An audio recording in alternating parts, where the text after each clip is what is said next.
many women choose to start families much later in life. As much as we would like to believe that nature has updated itself to the 21st century, it hasn't. Nature still makes us most fertile in our 20s.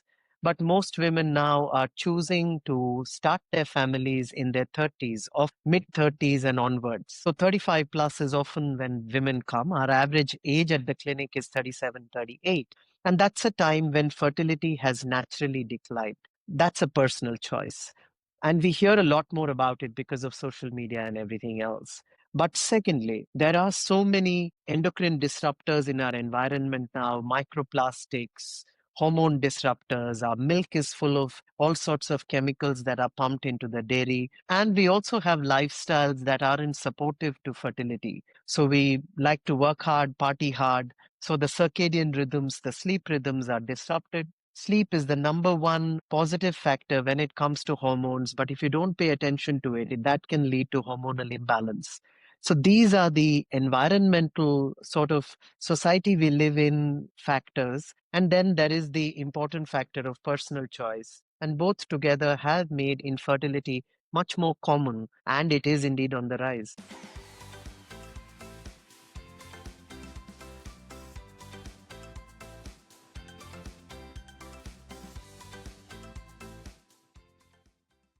Hey parents, welcome to another episode of the Modern Indian Parent Podcast. I'm Sanchita Daswani, a child nutritionist, and every week we bring you episodes to help you own your modern parenting choices. Are you a couple that is trying to get pregnant, has been thinking about it for a while, and really wants to make sure that they are doing the best so that you can actually get pregnant? Well, this episode is for you. In this episode, we will be joined by Mahesh Jayaraman, who is the founder of Sepalika, which is a women's hormone health clinic that has treated over 1,000 patients till date across a variety of conditions like PCOD, irregular periods, cystic acne, infertility, obesity, and menopausal symptoms. Sepalika fertility program actually helps couples conceive naturally, including after several IVF failures. So Mahesh will be joining us today to actually bust a lot of these myths, these misconceptions around getting pregnant, from understanding why it has become so difficult to get pregnant. What are the true causes? Who is to blame in a sense? And what the couple can do from both their ends to optimize their chances of getting pregnant. So let's welcome Mahesh to the podcast. Hi, Mahesh. Welcome to the Modern Indian Parent Podcast. How are you doing today? I'm very well, Sanchita. Thank you so much for having me. Today, we are going to be talking about all things fertility. And before we start, I would just love to hear from you a little bit about your journey into this field, because seeing a male figure when it comes to women's hormone health isn't very common. So we would love to know a little bit more about why you feel this is so important. How did you come about Sepalika, which is your hormone health clinic for women, and your journey into this field? All right. I'll try to keep it short, even though it's more than 2 decades now. So I began working through acupressure, nutrition, dietary supplements, etc., as my primary modalities. My now partner in business, Sharda Agarwal, came to me as a patient. She had severe migraines. She said this on media before, so I'm not breaching any privileges. She had severe migraines and she needed help. She was seeing a neurologist at the point when she came to me, and she was being put on anti-epileptic medicine. And when I looked into her profile, this was nearly about 12 years ago now, I could see that she was deficient in primary vitamins, minerals, etc. And when we addressed that and we gave her the right acupressure support, we found that she recovered quite miraculously. And she was very surprised that something like this exists. She said, we must take it to a larger group of people. And so I began helping her friends and family. And along the way, we realized that it is women who often get literally gaslit with these symptoms. So Sharda had been told her headaches might be completely hormonal and that menopause would eventually be the cure. And as we went through this process, we realized that too many women weren't getting the correct information or the correct help. And that's how we ended up setting up Sepalika as a hormone health clinic. We began primarily focusing on PCOD, thyroid, weight loss, and other hormonal issues that women face. And then during COVID, many women weren't able to go ahead with planned assisted reproductive techniques because of COVID and quarantine. No IUIs or IVFs were taking place. And so women came to us asking if we could help them to prepare for these cycles. We began doing that. And to everybody's pleasant surprise, many of these women got pregnant without needing the IVF or the IUI. And that's when we realized that this was again a very important area. Women were being pushed into IVF often just because it was easily available and they were in a hurry. But when they worked on their foundational health, they were able to conceive even naturally. The escalation to IVF wasn't necessary. So that's the journey in a nutshell to this point. Yeah, that's really interesting to hear because yes, as women, we are always struggling with so many symptoms and it's so hard for us to get to the root cause. And a lot of times we're just kind of set to like, oh, just have to do a final solution like IVF. Just like I have hypothyroid, it's like you have to just be on this medication for a lifetime. Nothing you can do about it. This is just how you should feel. So it's very refreshing to hear that if we work on the root cause and the foundation health, we can actually feel better because we do deserve that as women. And when we're talking about fertility in this episode today, I wanted to ask you, why has it become so common or why is it so difficult today for women to get pregnant? All right. Fantastic. Very, very relevant question. Actually, it's on the rise worldwide, and India is also part of this trend. Two big reasons, I would say. Number one is personal, and number two is environmental. So, the personal one is that many women choose to start families much later in life. As much as we would like to believe that nature has updated itself to the 21st century, it hasn't. Nature still makes us most fertile in our 20s. But most women now are choosing to start their families in their 30s, of mid 30s and onwards. So 35 plus is often when women come. Our average age at the clinic is 37, 38. And that's a time when fertility has naturally declined. That's a personal choice. And we hear a lot more about it because of social media and everything else.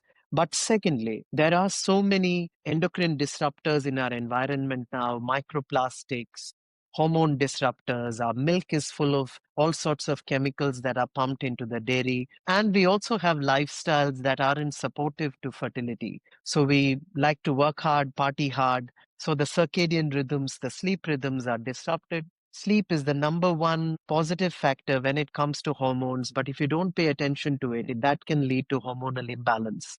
So these are the environmental sort of society we live in factors. And then there is the important factor of personal choice. And both together have made infertility much more common, and it is indeed on the rise. So, to clarify, you are saying that in terms of getting pregnant, there is a bit of, I know we don't like to kind of club ourselves into this age range, but you are saying that the younger you are, the more fertile you are, and it is easier to get pregnant compared to later on? Indeed. And, I don't win any popularity contest for saying this, but there are two parts to this. One is the fact that nature hasn't updated itself. You're still in your prime in your 20s when it comes to having a child.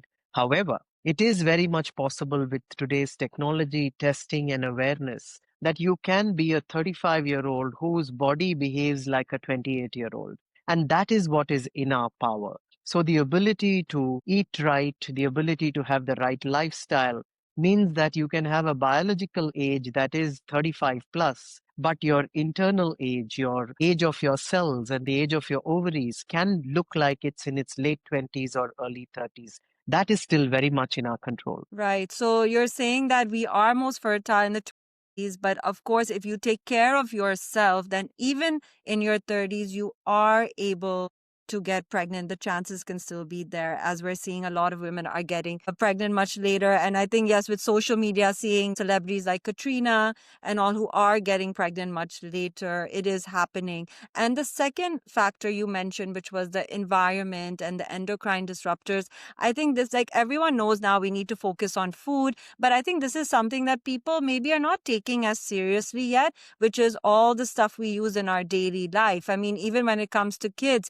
like just last week, I switched out all the pans, I switched out the liquid detergent, the soaps, because these things over time can actually affect the hormones, as you're saying. So, can you reiterate for us the importance of actually using non toxic from our makeup, skincare? How important is that? These are the little things actually that we can make these swaps, but I guess we've not done it yet. Yeah, you're absolutely right. And, especially when it comes to makeup, it's such a potent hormone disruptor. And this is because makeup goes directly on our skin. And, certain makeup, lipsticks, balms, and eyeliners, koals, and kajals, these go directly onto the mucosal surfaces of the body. What we have to remember is that anything that enters through the mucosal surfaces doesn't go through the liver. See, anything that we eat is first presented to the liver, and the liver decides, is this going to make it to the blood or not? Have I neutralized any toxins in this or not? But when it comes to things that we put on mucosal surfaces, like the lips, where through the salivary glands and through the oral mucosa, it enters directly into the bloodstream. The eyes, again, through the sclera and these parts which are directly mucosal, you get it in there. Those can be pretty potent hormone disruptors. I remember a case where, this isn't relevant immediately to fertility, but a lady who was going through severe perimenopausal symptoms. And, we had cleaned her up. We got her entirely out of it. She didn't need hormone therapy. But then suddenly she regressed after a month, and we just ran a very thorough check. What had you changed? What had you changed? And finally, we brought it down to an eyeliner. And that eyeliner wasn't phthalate free, and it had endocrine disruptors. And when we took that away, again her hormonal system settled. So yes, it makes a big difference. We have lots of women who are otherwise not that sensitive to dairy, but dairy which has hormones in it. So the oxytocin that the cow is pumped with, that gets into the fat. That's certainly another source. In our clinic, we make sure that all the fat mediums. So in India, a lot of oils are sold in plastic containers, whether it's a plastic packet or a plastic bottle. At least as soon as the person gets it, we switch it out into glass. That again can make a huge difference because over time, India is a hot country, it's tropical climate, and the plastic can leach into the oils. So we make sure that we address that as well. In fact, we have a little PDF. We share it with everybody. Happy to share it with your audience as well about how you can make sure that your makeup, especially, doesn't have these endocrine disruptors, the phthalates, phthalates, and so on. So it's a very big needle you can move. It looks really small, but it's a very powerful tool to balance your hormones. Yeah, you're right. And actually, my next question was going to be, what do we look for in our makeup? So happy to have that PDF. We can link it below for everyone to have a look at. I do want to talk a little bit before we get into the specifics. A lot of women are dealing with infertility, or they believe so, right? Infertility and also miscarriages. So I just wanted to ask you, and I know we've talked about the environment and all of that as well, but when we see these things happening, like a lot of miscarriages, do you feel it is something that we are doing, or is it something, it's just nature? Is there something we can control? Again, there are two parts to this, and both of these are beautifully empowering. And that's the way to take home this message. Number one, a lot of women who go through miscarriages come to us with guilt. It must be something I did. It must be that bumpy auto rickshaw ride. It must be the spicy Mexican that I ate. God has not created, call it God, call us nature, whatever it is, that universal power has not created us to perish so easily. So don't blame yourself, number one, for miscarriages. Stanford Institute, Stanford Medical has a fantastic cross-disciplinary committee on repeated pregnancy losses and miscarriages. And they have this beautiful pyramid that they show, showing that out of 10 pregnancies that are confirmed by pregnancy kits, so the rise in a chemical called beta HCG, whether it's home pregnancy or your doctor confirms the pregnancy, out of every 10 such confirmed pregnancies, only 3 make it to live births. This is nature's own way of making sure that only the best finally makes it to being a live birth. This is almost like an elimination process. Should a child be a burden to itself or to the parents or to society at large, nature has its way of switching that pregnancy off. So 7 out of 10 pregnancies don't make it to live birth. So number one, you're not alone. Number two, you're not a freak. You shouldn't feel that it's something that you did. Having said this, can we avoid miscarriages? And that's what we do for people with repeated pregnancy loss. That comes down very much to diet, to lifestyle, to nutrition. The stronger the quality of the egg, which is fed by your nutrition and lifestyle, the stronger the quality of the sperm. Again, the man is very much part of our programs. Then you form a strong embryo, and a strong embryo doesn't have genetic defects. And once there are no genetic defects, nature is not going to switch off that pregnancy to try and protect the parents or the child. So, yes, miscarriages, again, because of social media and awareness, we hear about it a lot more. But it has always been that only 3 out of 10 pregnancies make it to live birth. So, one, you're not alone.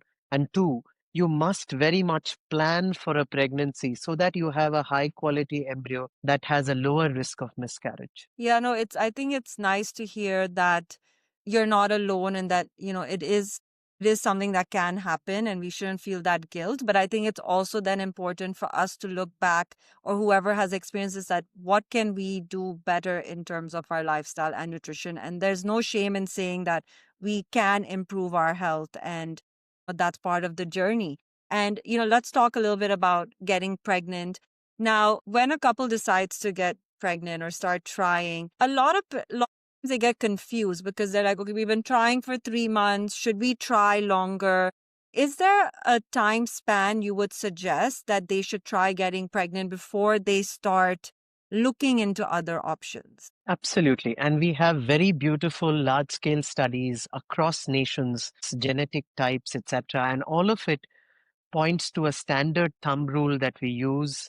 Obstetricians and gynecologists use this. So if you're below the age of 35, try naturally at least for 1 whole year before you consider other options or having to visit a gynecologist. If you're above the age of 35, then try naturally at least for 6 months before you end up visiting a gynecologist. Now, there can be exceptions to this rule. If you're somebody who suddenly finds their periods have disappeared, we call this amenorrhea, and you don't know why it's happened, and you're too young to go into menopause, then you cannot wait for 6 months or a year. You must see your doctor ASAP. So there will be some exceptions, but that's the general thumb rule to follow. Don't go by a life book. Too many people decide at 35 and they've tried 3 months, and guess what? There's an IVF, at least in India, center around the corner. Every second billboard in large cities is for IVF.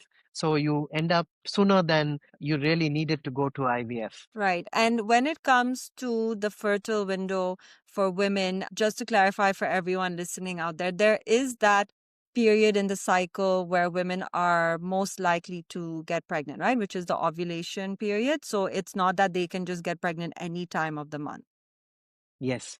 Although there are exceptions, and some women who are older may tend to actually ovulate very early in a cycle or very late in a cycle. So we do hear of serendipitous or, just good luck pregnancies that happen when couples are intimate at different times of the cycle. But the general thumb rule is somewhere in the middle of your cycle. So if you're 28 days regular cycling, somewhere around day 14 is when the egg will be released. And ideally, you want to start trying 5 days before that. So, the rule to remember about when you should be maintaining relations with your partner is that the egg can survive only for 24 hours after release, that it's been released. But if the sperm is of good quality, you could have started trying 5 days before the release of the egg, and the sperm can survive for 5 days within the lady's body, waiting for an egg to be released. And when it is released, it can go in and fertilize it. So, the ideal window we suggest for all our patients who are regularly cycling is pick the middle of the cycle, go 5 days before that, then try on alternate days. So, generally, up to a maximum of 4 attempts during any one cycle. So, you start on day -5, that's your first attempt. Then you try on day -3, then you try on day -1, and the last one, in case it's an odd late ovulation, you've tried on day +1 as well. So 4 attempts during a cycle, and this should be the thumb rule. Okay. No, that really clarifies a lot. I mean, you say it so simply, but the fact is that when we Google this, we don't get these answers all the time. So thank you for clarifying that for us. And I have to also ask you to bust these, well, if they're fact, please let us know. But does it matter what time in the day? Does it matter what position? Does it matter how many times? I think you mentioned that earlier, but do these things matter? So certainly, when it comes to time of day, it has been used in the past as a thumb rule. So, for example, Ayurveda says morning times are best. But the immediate next stanza of that same poem from a rishi or a sage also says that's because you're most best rested at that time. So, what they're trying to say is a time when you're well rested and your mind is not occupied in stress is the correct time to try. It doesn't mean it's a particular time of the day, right? So that's as far as time of day is concerned. Positions certainly don't matter. Life is so robust that any position that the couple want to be intimate in, the sperm knows how to swim through the vaginal passage into the uterus, into the fallopian tube to meet an egg. It really does not matter at all. There are all kinds of myths about holding your legs up against the wall, not letting it flow out, and this and that and the other. It's simply very, very silly, unfortunately. And there are proper studies, published scientific studies that bust all of these myths. So none of these are true. On attempts, we've already explained what's a good sort of rhythm to maintain in the ovulation window, and that's about sufficient. Right. Yeah. So that's important. And when let's get a little bit into the nutrition aspect. Actually, before we do that, you did mention stress. There's so many couples that mention that once we stop stressing about getting pregnant and we just kind of go with the flow and we're not thinking, they actually get pregnant. So how important and how true are these statements about stress impacting whether you get pregnant or not? I think is the most important factor. Beyond what your gynecologist and fertility expert can do, if there is one thing, I mean, I would even put it above nutrition. And I know that's again not a very popular opinion because nutrition feels like something we can control. And stress is not at all easy to control because it's one of those very subtle things. You can even get stressed about the fact that you're trying to control stress, right? So it's a little bit of a vicious cycle. But we do have anybody who's been in this business long enough, anybody who's been helping couples fall pregnant, we all know about the cruise babies. So we call them the cruise babies because the couple's trying everything according to copybook. They're tracking ovulation using home prediction kits and they're trying and nothing happens. And we say, stop all this, just go for a holiday. If both of you can take time off. So they go for a cruise as, just as a example. And guess what? They fall pregnant on the cruise. So stress is a very big thing. See, remember, we often tell our patients nature has two primary states. There is, we know the fight or flight state, and we know the rest and reproduce state. There are two states. If you're in that fight or flight state, nature doesn't believe that you're ready to reproduce. It believes something must be wrong in the environment, and therefore you don't fall pregnant. I'll tell you another very sad and very telling, sort of fact about this. Every week, at least every month, we get 3 calls at least from Kashmir in India, which we know is under terrible political strife. There's a lot of unrest, and these are very young women in their 20s calling with periods lost, not able to fall pregnant. And the advice we often give them is if you can travel to a relative's place, they often have relatives in New Delhi, which is not very far. We tell them, why don't you go and stay there for a while? And they fall pregnant. So stress can be such a deal breaker. It's such a make or break. Every consultation at Sepalika starts by saying, let's focus on what's happening right. Tell me the good news of this week. Tell me what's going right. Then we'll get into what isn't going right. So focus on the light, open it up, and the darkness will fade. So release with herbal, stress release with breathing, stress release with simple somatic movements of the body. These are all very, very crucial to actually falling pregnant. Yeah, these are all things that are so underestimated and we don't take it as serious enough because we almost feel like, well, it'll be too easy. Like you want me to just breathe but the effects on the body is so much more. And I know nutrition is something that we know is very important, but I do want to go a little bit into it. What would you say are the top 5 foods for ovarian health? So I would say that primarily a balanced meal. In the Indian context, super important protein, right? So I would say Indians just don't get enough protein. We do not realize that proteins are crucial not just for bodybuilders, but proteins are the very stuff from which cells are created. All our hormones multiple of our hormones. Our thyroid hormone, for example, is created from amino acids, and amino acids are the building blocks of protein. So if you don't have the little amino acid tyrosine, then you cannot put iodine molecules around it and create a thyroid hormone. So T3, T4, which we see in our blood tests, is nothing but a little tyrosine sitting in the middle with 3 or 4 iodine molecules around it. And that tyrosine comes when you have enough protein. So I would say one very big thing for most Indians is protein. I know that lots of vegetarians, we have a greater percentage of vegetarians than many other parts of the world. So again, there are so many good vegetarian sources of protein as well. A top up plant source protein is also super important. So at least 0.75 grams per kg of body weight. If you're very physically active, going up to 1.5 grams per kg of body weight. And that can be a lot of protein to get just from food. Because if you're a 60 kg lady, we are talking about anywhere up to 45 grams, and that's not going to be easy to get. But yes, protein is super important. Number one, I would say. Second, I would say seeds. And among the seeds, pumpkin seeds would be my number one go to. Huge source of zinc, huge source of multiple antioxidants, easily available. Soak it overnight, make it bioavailable, have it. You will really see a difference in your hormonal balance overall, especially women with PCOS, where there is a greater male hormone predominance. The zinc in the pumpkin seeds act as an inhibitor of very high male activity, male hormone activity. So testosterone has a very active form called dihydrotestosterone or DHT. Zinc can help to prevent over conversion to DHT. So the lady will ovulate better with pumpkin seeds. A third, if I'd have to pick, I would say omega 3. Make sure as a good fat, we all live in a very oxidative environment. We have a lot of stress from our diet, from our environment, from pollution. Omega 3 is a wonderful fat. You can get it from nuts and seeds. You can get it from fish oil if you're somebody whose preferences go there. There are vegan sources as well of omega 3. So I would say, these would be the thing. From a fertility fruit point of view, pomegranate would be my favorite fruit. There are many parts of the world. I think it was Turkey where I recently saw that the pomegranate is, the number one symbol for all fertility goddesses in that region.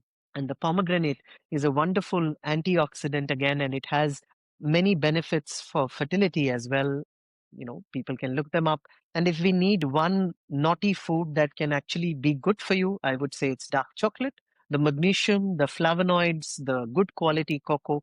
Very important that it must be at least 60% or greater cocoa butter. So it must be couverture kind of chocolate because then it's genuine. It's not just milk solids and chocolate. So I would put those in my top 5. No, those are lovely and very accessible for all of us women. And let's not leave the guys out of this because they are as much responsible. So, could you suggest what are the top foods to improve sperm health? Yeah, so for the man, again, I would say these are not different at all. The men need the same things, but there are some things that we find can be quite unique to men. So sometimes men come to us with low sperm volume. When they're trying to run a sperm test, there isn't enough volume. And there's a beautiful Ayurvedic remedy we've used multiple times, and it works really well. And it has to do with a simple, humble medu vada. So the South Indian vada that we have, it's primarily because of the protein from the moong dal.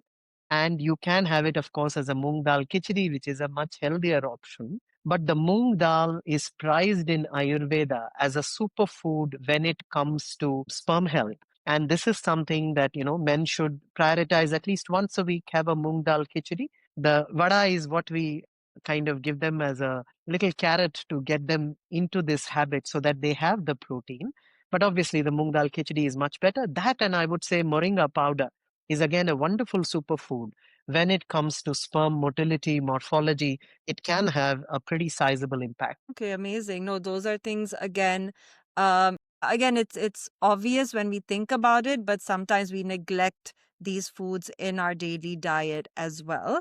And if you're a couple that is trying to conceive and doing it for a while, are there any tests that should be done to double check if something is amiss? Yes, and you should start first of all with the reproductive system tests. So there are 3 tests for hormones called AMH.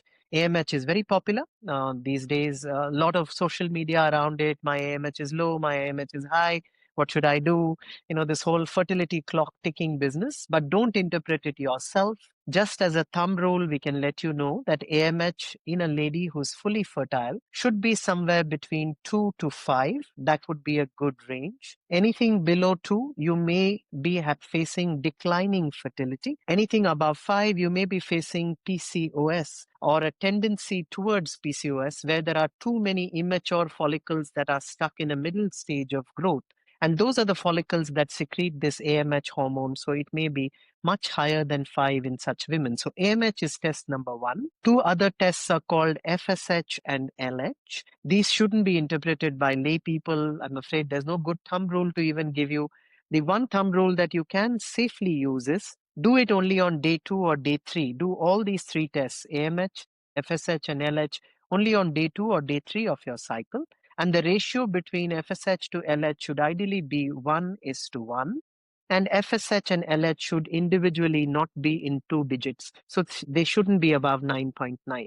That would be a good thumb rule for what test to do. But beyond that, if you've been trying for a while and you're not succeeding, and you want to know, is there anything in my foundational health that I can look at, then certainly test your thyroid hormones for sure, free T3, free T4, and TSH. Another hormone called prolactin can be elevated with stress, and that can prevent you from ovulating. So these would be some of the baseline tests that one could run. But again, use a professional to interpret these tests. Google is very good at giving you bad news. That's because bad news sells. There's an old saying in newspaper world that if it bleeds, it leads. So there's got to be blood for it to make it to the front pages. So every sniffle that you have is cancer, and every low AMH means that now you need IVF. So don't go by self-interpretation. Please, especially in India, again, it's very cheap and accessible to get a professional opinion. 800 rupees, 1000 rupees, that's, two cappuccinos. Please get a professional opinion and then look at where you stand on fertility. Yeah, for sure. And you were mentioning a little bit about like the importance of also certain vitamins and supplements. So there's always a lot of women, we go to the doctor if we're pregnant or we're trying to get pregnant. The first thing is, okay, here's your prenatals, or you have to take a folic acid. Now, can you clarify for us how important are supplements for women who are trying to get pregnant, and even men, if you'd like to say? Sure. And there are two categories of supplements that I would put these in. The first one would be what everyone should be taking, and certainly those who are trying to get pregnant should be taking. These are supplements I take myself whole year round, so does my family. And the reason that we do that is because we don't live the way that God intended us to live, so that we could make vitamins in our body ourselves. The number one vitamin on that is vitamin D. It gets only made if we spend decent periods of time in the sun without clothing on our body. That asks you to be a farmer or a laborer or somebody in that kind of profession. And even there, with mechanized farming and tractors, we don't have farmers with bare bodies standing in the sun anymore. So you cannot make vitamin D3 by yourself. So take a vitamin D3 supplement for sure. Never take D3 by itself. You get good combination D3s with vitamin K2. Vitamin K2 is the calcium manager, so you must always take D3 with K2 so that you get the right balance of calcium, K2, and D3. That's supplement number one. Supplement number two is magnesium. All our soils are depleted of magnesium, even organic farming. When you leave the farm fallow for 3 years, they have tested the soil and it still doesn't get replete with magnesium. Magnesium washes away easily during irrigation, pesticide, harvesting. Therefore, I take a magnesium supplement all through the year. It is so crucial for so many vital functions: sleep, hormones, bowels moving well, mental acuity, so many things. And for fertility too, magnesium is crucial to many, many reactions, chemical reactions in the body, including eggs and sperms growing well. Number three would be a good quality B complex. So when you said the doctor says take folic acid is basically a synthetic form of folate, which is B9. So ideally, take a natural B complex. Even a green powder is fantastic. So kale, spinach, coriander, a mix of all of those as a green powder take half a scoop or one scoop a day, whatever works for you, that's fine. If you want to take a supplement in a capsule for ease, take a good quality B complex. This much is an absolute base for anybody. Beyond that, those who've been trying either above the age of 35 for 6 months or below the age of 35 for greater than a year, you need to start taking coenzyme Q10, CoQ10 as a supplement. At least 100 mcg is a good dose. It's basically a little molecule that helps to create energy. Remember, the process of creating new life is very energy intensive. That's why you need this little energy molecule. So CoQ10 can be a big game changer. If you're already taking pumpkin seeds, you don't need zinc. Otherwise, supplement with zinc for both sperm health and egg health. These would be some of the crucial supplements that everybody can take, but especially those who are trying to fall pregnant. So, do you feel like something like a prenatal can cover all of this, or it's important to also assess that? And actually, like when I talk to my clients with their kids, I actually focus more on the individual needs like vitamin D and stuff because the might not have enough, and I'd rather target what the child is missing. So, does this apply for the prenatals as well, or do you feel the prenatals today cover a lot of these? Actually, it's a little bit of a mixed answer, but let me try to open out the nuance so that people can pick what works for them. So prenatals, unfortunately, because they have to cover so many things and they have to be a one and done kind of thing, they end up having very minuscule doses of most things. Like, for example, magnesium is a large molecule. To try and get about 220 milligrams of proper elemental magnesium, you need a payload of, X of that in the capsule. So it's not easy to put big molecules into little multivitamins. So yes, especially those who are trying to fall pregnant, it's super important to test, at least test for vitamin D3, vitamin B12, see if you're deficient in those, and then a multi is not going to cover it for you. You need specific quantities for those. And again, working with a qualified nutritionist is a wonderful way to do it. Beyond that, if somebody wants a one and done, so because we get all kinds, we say if you need one and done, it's going to be a scoop, not a capsule. You need something that's quantity. It needs to resemble food. So if I take dehydrated, very high quality green powder and I mix that, and I take that once a day, and I take a good quality magnesium or a multivitamin plus magnesium again in a scoop level, not in a capsule quantity, then you can cover your needs. But unfortunately, till now, we have not managed to squeeze everything that we need into prenatals alone. So, prenatals are only a nice to have. But if you need more help, you're going to have to identify and make sure the gaps are filled. Sure, sure. No, no, I appreciate that. I want to ask you because one of the things that you mentioned, I saw this on your Instagram page, is that you guys have been able to help a lot of people conceive naturally even after several IVF failed attempts. Why is that? And what do you feel is that missing link that you are able to help these couples? Is it because you feel they rushed to IVF sooner than they needed? The reason? So I would say it's both things. I wish I could take all the credit for it and the work that we do alone. But unfortunately, the IVF world is driven by venture capital funding. It's a PE driven industry. And therefore, it has big bucks to advertise and attract people. And people are impatient themselves. So they rush into IVF as well. Remember, most of us in our mid 30s are somewhere in our career where we can afford to spend some money on ourselves, having exchanged time for money. Now it's time to, exchange your money back for health.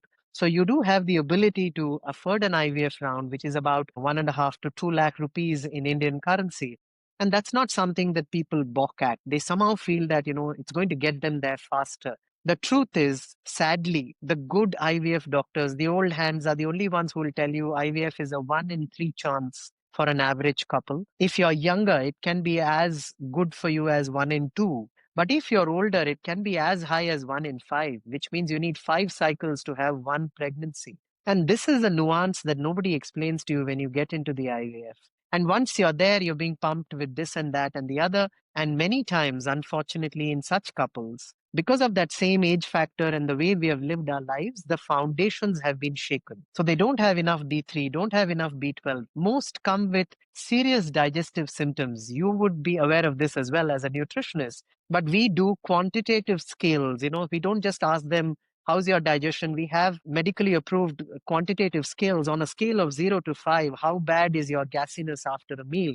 I mean, the number of fours that I get is ridiculous. And to expect that somehow fertility or ovulation or sperm should work fine when a person is irritated by gassiness all the time, when they are constipated, or when they are stressed. So these factors are all ignored by IVF, and it's just a medication push. We can break through any wall of resistance of nature, is how they go. And when two rounds of that fail and they come back to us, we look at their foundations and we first calm them down. So it's the first meeting is always to put you back in your body and to calm you down.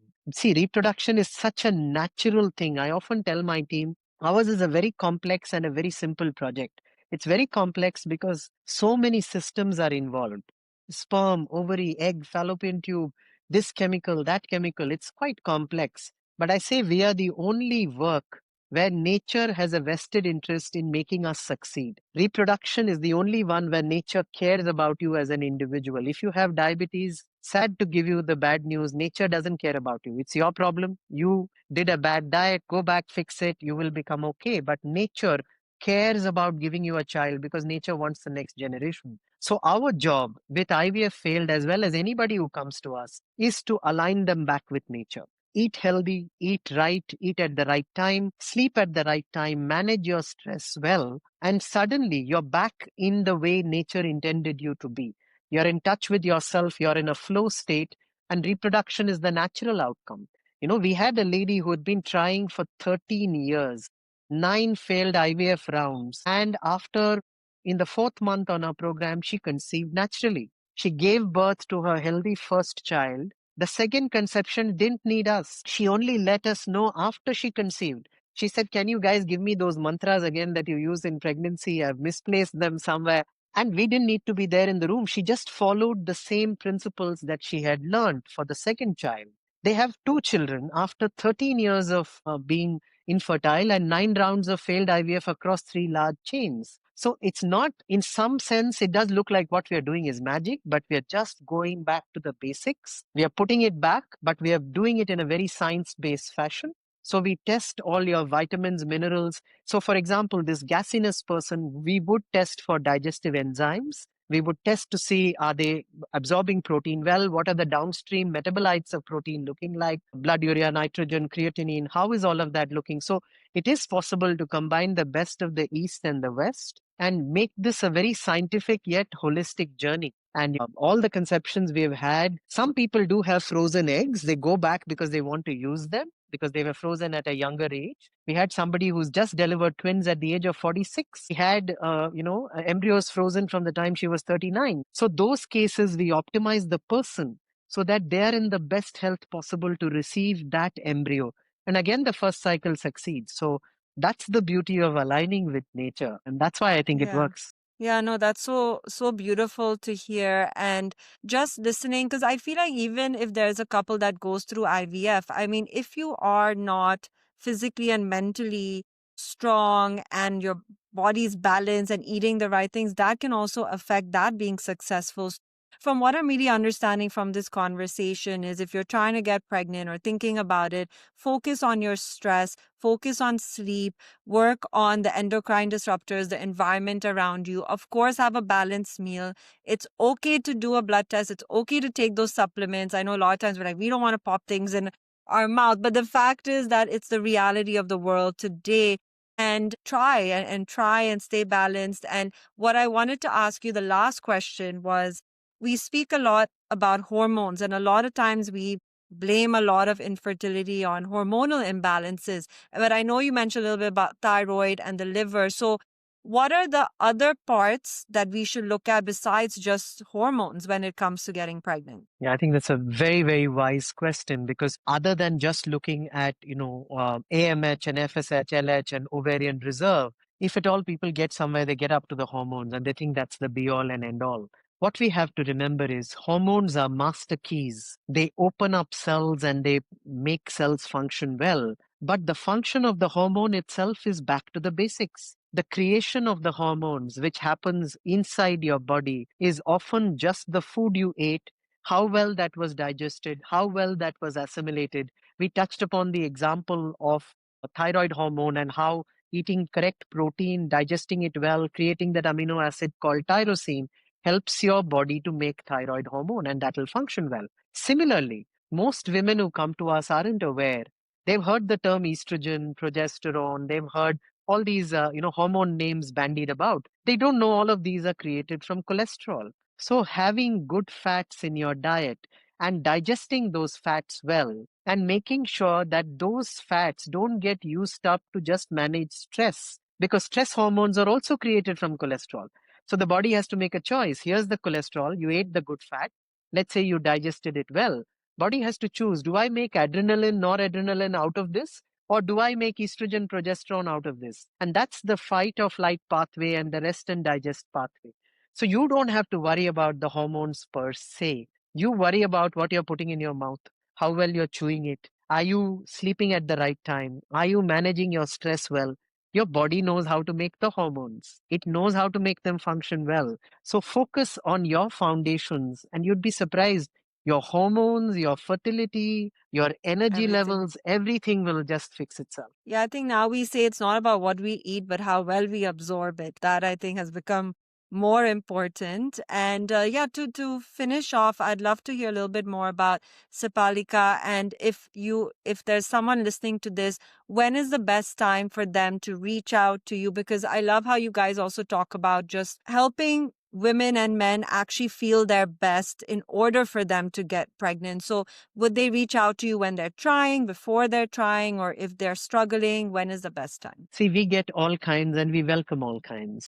So just by the nature of being online, we are able to service anybody anywhere in the world. So we run a domestic program, we run an international program. So anybody from anywhere is welcome. And we've over time worked out, especially during COVID, how to not have to meet somebody in person, but yet understand them deeply from their symptoms, from their blood work, and how to help them source locally and eat well. All of that, right?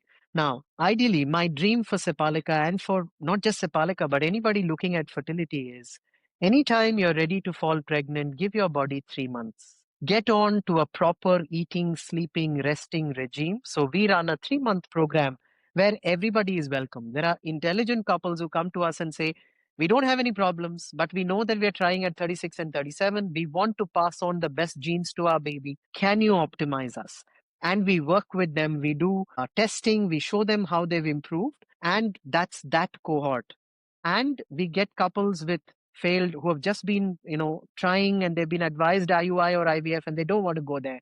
And we work with them and we help them conceive naturally. Then there are even those desperate cases where a particular part of the reproductive system called the fallopian tubes are blocked, where they need nothing but IVF, but previous IVF rounds have failed. Even they come to us, they work with us. This time the egg harvest is better, the embryos are better, and the IVF works. So everybody is welcome. It's a diet, nutrition, lifestyle, stress management, acupressure based program delivered virtually to you wherever you are. There are regular calls and tracking that happens.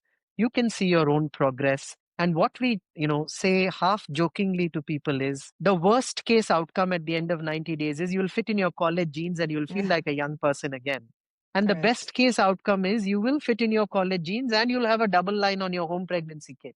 So that's because we're not using meds, we're not using things with side effects. There are no downsides to this. It is a diet, it's a nutrition, it's a lifestyle, some supplements, little bit of herbs kind of program. It's about putting your body back in balance. So anybody who wants to be in the best shape to pass on their genes to their baby is most welcome. As difficult as it gets or as easy on it gets on the infertility scale, we work with it all. Oh, amazing. And it's just so nice to hear that there is support like that. And also, I think everyone who's listening to this episode will feel a sense of relief and feel a sense of hope that it is possible, because it can be very stressful time for a lot of people, unfortunately. So thank you so much for sharing all your knowledge. And this has been such a great episode. And I'm sure everyone listening to it is going to learn so much. And we will post further details below so that people can reach out to your clinic. Thank you again for being here. Thank you so much, Sanchita. Thank you for the work you're doing and putting these episodes and information out. All the very best to you and everybody listening.